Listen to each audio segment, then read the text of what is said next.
Hey, what's going on, everybody? Welcome back to the channel. Today on this episode, we're going to be talking about 4 baits that you need to have tied on during April for bass fishing.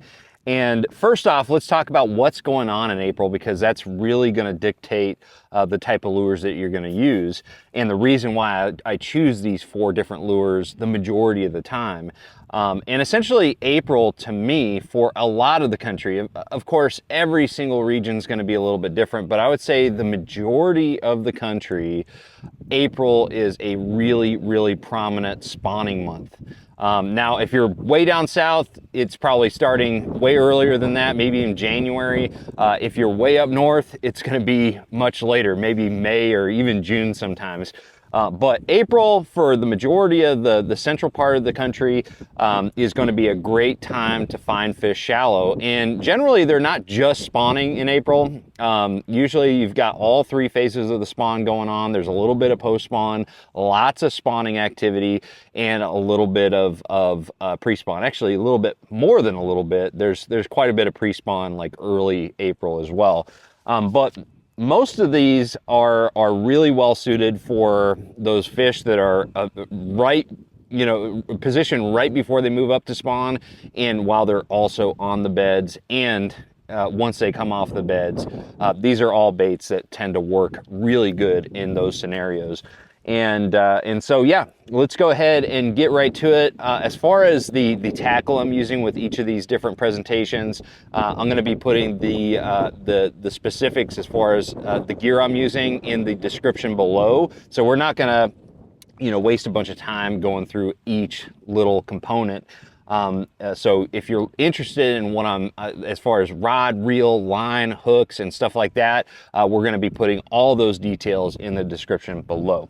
All right, so the very first lure you've got to have tied on in April is a bait that allows you to cover water very quickly and cover water around cover, shallow cover, very well. Things like docks, laydowns, vegetation, all that different stuff where the fish are really going to be and they're going to be spawning. This is a really good bait to cover water. So that's the reason why I love this bait, and it seems to really just light up during April. Okay, it's not really all that great like pre-spawn and like winter time, but once April comes around, it's just on fire. And that bait is a swim jig.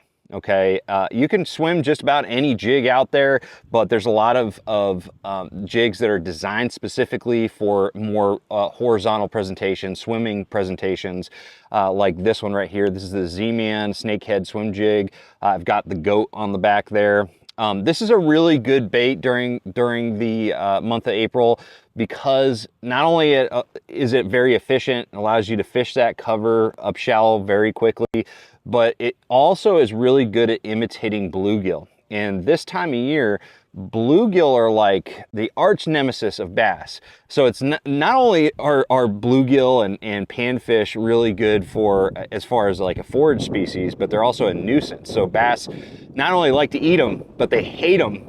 So they're constantly like attacking them just because they're bothering the bed, they're pestering the bed, and they're just a nuisance. So swim jig is a really good imitation of sunfish or bluegill. And it's also a really good imitation for crawfish, but also shad too. So I'll actually rotate between a shad pattern like white and a bluegill pattern during the spring. Usually a bluegill pattern is going to get the nod during the spring, because again, we're trying to imitate those bluegill that are not only a good food source, but also a nuisance. And so usually green pumpkins, something like this, bluegill pattern is going to be the one that I reach for the first time. But sometimes if I'm fishing a lake and I'm seeing a lot of shad activity, I'll switch over to a shad pattern, white or something like that. But in general, a swim jig is going to be one of the first baits that I reach for during the spring, because I can, especially if I'm on a lake that I haven't been on for a while or never been on, I can just cover water and start eliminating water quickly. So it's a really good one to just keep the trolling motor on high and just burn some water. So swim jig is the first one, and it is a really, really good one. The next one And now we're kind of getting more into more spawning type presentations. So presentations that tend to stay in the strike zone longer, that are made more so to cast to where you think a bed is, or you know a bed is, and just let it kind of sit in the strike zone. Okay, like sit right in front of their faces. So the next three baits really do that well. So I may know there's a bed there, and these are three baits that I can use to catch those fish off of a known bed. Or I might just be blind casting to like likely cover where the fish potentially are making their beds. You know, so high percentage areas like, you know, maybe there's a stump. I see a dark spot, you know, on the bottom on a flat. I'll cast all three of these baits around those type of scenarios. But the first one is actually a really exciting one. It's one that I'm usually using real shallow. Like if I feel like the fish are spawning in 2 foot or less, this is going to be one that I like to use. And I like to use it more specifically around shallow grass, so emergent grass like cattails or bulrushes or tules, whatever you want to call them, because those are really good spawning type of cover as far as vegetation cover. You know, wood cover is like prime time for spawning, but if you're on a lake that has a lot of reeds, that's also prime time.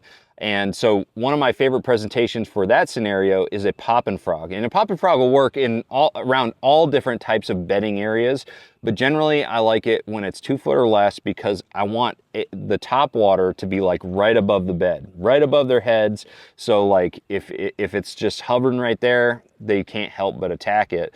But the reason I like a poppin' frog, number one, it's very weedless, so you can fish around just any type of cover. But the second reason why I like it, the main reason, is because of that poppin' mouth right there, that concave mouth. And what that does versus like a traditional walking style frog that has the more pointy nose, is this will stay in the strike zone longer. It'll allow me to walk this bait side to side, 180-degree action, and keep it right above those fish. And that really elicits a lot of strikes. And you see, you know, places like down in Florida, Lake Okeechobee and stuff like that, this is a really, really big fish technique, because you can just keep it right above their heads. But if it's deeper water, if you're talking about like fish spawning in like 4 foot or more, I don't think that it's going to be a really good presentation, because a fish's strike zone is pretty small. It's pretty much represented by the size of their bed. So they're really not going to go up 4 foot to attack a topwater bait. You need to get something down to them. So if you're in shallow water and the fish are spawning around isolated cover or like reed lines or patches of reeds or something like that, a poppin' frog is really, really good. And it's a big fish bait. I mean, it'll get strikes from some of the biggest females out there, and it's just a lot of fun. So poppin' frog is definitely one that I like to throw, and it's also one that I can cover a lot of water. It feels more power fishing-ish than some of the other ones that we're about to talk about. The next one, though, you know, on that other side of that power fishing spectrum, which is more of a finesse tactic, has got to be a Wacky Rig. Okay, so the Wacky Rig is a third bait that I'm definitely going to have tied on, and in fact, out of all four of these baits that I'm showing you today, the Wacky Rig is probably the most consistent as far as April catches. You know, it doesn't matter where I'm at around the country, a Wacky Rig stick bait like this is going to catch fish this time of year. And it's such an effective way to catch April fish, because you can spot cast it to likely areas where those fish are going to spawn, and it just seems to get bites 9 out of 10 times, maybe 19 out of 20 times it's going to get a bite, as opposed to some of these other baits that, yeah, sometimes the fish are a little bit shy or highly pressured, and they'll kind of avoid other presentations. But a Wacky Rig just seems to get bit. So what I'll do with the Wacky Rig is I really like to focus in on isolated cover. It's not a technique you want to cast like in real thick vegetation or real thick cover, because a lot of times you're using an exposed hook. Now I do use different hook styles. I'll show you the different hooks that I like to use. Most of the time I'm going to be using a WRM 201, which is just a medium wire wacky hook. It's a wide gap hook. And I like to use that one most of the time when I'm fishing kind of open water or light cover. But if I'm fishing more thick cover, I'll go to the WRM 201 FG, which has the fluorocarbon weed guard on there. It's got two little heavy-duty fluorocarbon brush guards on the hook that allow you to fish it in slightly heavier cover. So Wacky Rig is one of those that I'll be skipping underneath docks for pre-spawn bass and post-spawn bass and fry garters, and also cast underneath, you know, the walkways on docks where the fish are spawning, around stumps, around lay down trees, around patches of grass, anywhere where I think that those fish are spawning or setting up to move on the bed or moving away from the bed or protecting, you know, the fry. Wacky Rig is just like one of the best. I mean, so absolutely, no matter what lake you're fishing, if you know the poppin' frog really isn't well suited for the fishery you're fishing, you know, don't worry about that one, or even the swim jig, but always have a Wacky Rig tied on during the spring. Okay. All right, so the very next one is going to be very similar to the Wacky Rig.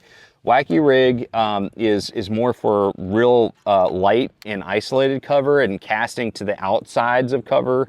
But this one right here is kind of the same scenario. It is a presentation that just flat out gets a lot of bites.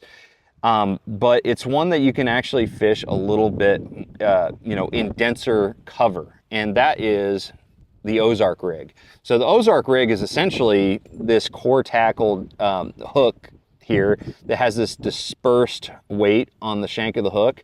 And you can Texas rig any soft plastic with it. I like to use soft plastics or Lastech baits that don't have really any appendages that create a lot of drag or action on their own. I like to use like stick baits. This right here is the Bang Sticks from Z-Man, but also like the Zinkers or any other stick bait.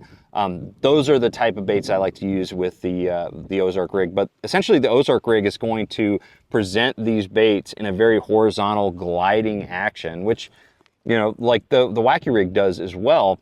But this is going to allow you to really work denser cover. So like if I've got a lay down on the bank over here, I see one over here with a lot of limbs and things like that, a Wacky Rig is going to snag on that cover. It's just not going to be an efficient tool for that.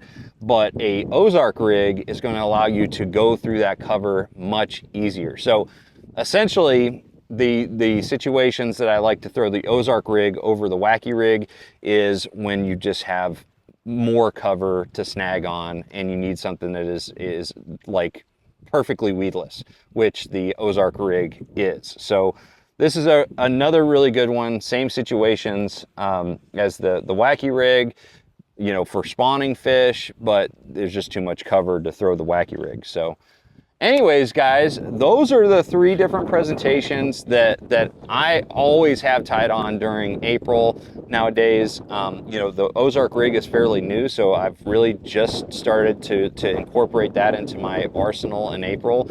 But the other three have been part of my fishing in April for many, many years. So anyways, guys, let me know what you think about these 4 different baits for April. Is there anything that I left out or anything that you would say is a better April presentation? I'd like to know. And also, if you have a topic you want me to cover in a future video, make sure you drop that topic in the comment section so I can get to that.